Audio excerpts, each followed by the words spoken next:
This is in almost everything you eat, and it might be ruining your health. Seed oils are in your chips, salad dressings, protein bars, pretty much anything in a package. Some experts claim they're the worst thing in the modern diet, fueling inflammation, obesity, and even heart disease. Others say it's just another health trend blown out of proportion.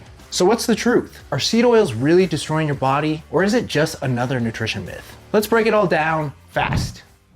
First, what even are seed oils? They're industrial vegetable oils extracted from things like soybeans, corn, sunflower seeds, and canola. They're cheap, mass-produced, and used in everything from restaurant fryers to so-called healthy snacks. Unlike traditional fats like butter or olive oil, these oils are chemically processed at high temperatures, which makes them unstable and prone to oxidation. And that's where the problem starts.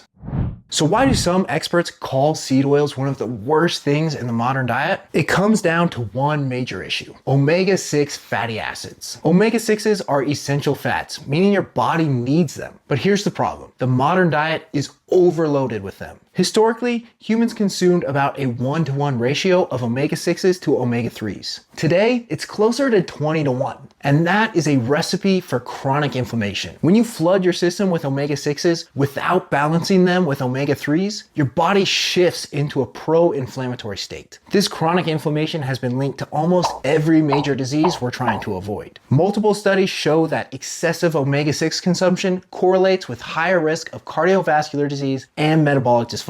The catch? Most people don't even realize they're consuming these oils in almost every meal. And it gets worse when these oils are heated, like in deep fried foods, because they oxidize and create harmful byproducts that wreak havoc on your cells. But is all of this enough to say seed oil should be banned from your diet? Well, not so fast.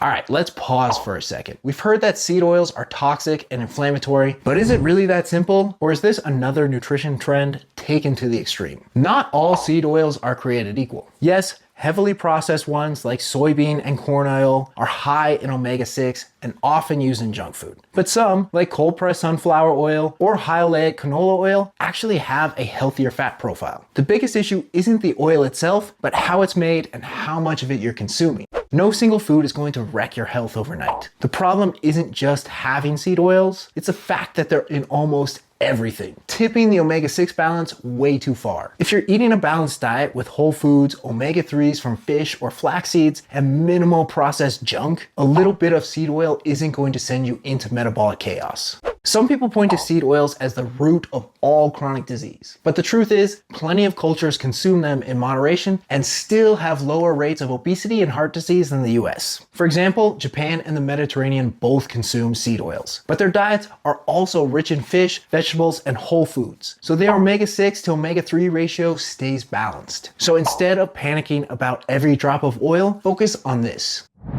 Alright, so we've covered the risks of overloading on seed oils. Now let's talk solutions. What should you be using instead? If you want a healthy oil, this is the king. Rich in monosaturated fats and loaded with polyphenols that fight inflammation. Stick to extra virgin, cold pressed versions to get the real benefits. Similar to olive oil, but with a higher smoke point. Great for stir frying, roasting, or searing. Butter and ghee have been used for centuries and contain beneficial fat-soluble vitamins like A, D, and K2. Ghee is also lactose-free, making it easier to digest for some people.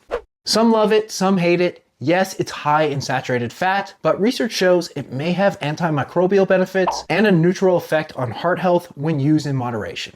Once demonized, but now making a comeback. Animal fats like beef tallow and lard are heat stable and were used for generations before seed oils took over. A caveat here: if you're gonna use animal fats, make sure to get grass-fed, otherwise the animal is gonna have the same imbalance of omega-6 to omega-3s. So what's the verdict? The real danger isn't seed oils themselves. It's how they're being used in ultra-processed foods and how much we're consuming without realizing it. A little seed oil in an otherwise healthy diet, probably not a big deal. But drowning in ultra-processed foods, fried junk, and an omega-6 overload, that's when the problem starts. The goal isn't to fear every drop of seed oil. It's about making better choices where you can, minimizing processed foods, and balancing your omega-6 to omega-3 intake. Now, I want to hear from you. Do you avoid seed oils? Have you noticed a difference in your health? Drop a comment below and let's talk about it. If you found this video helpful, make sure to hit that like button and subscribe for more breakdowns like this.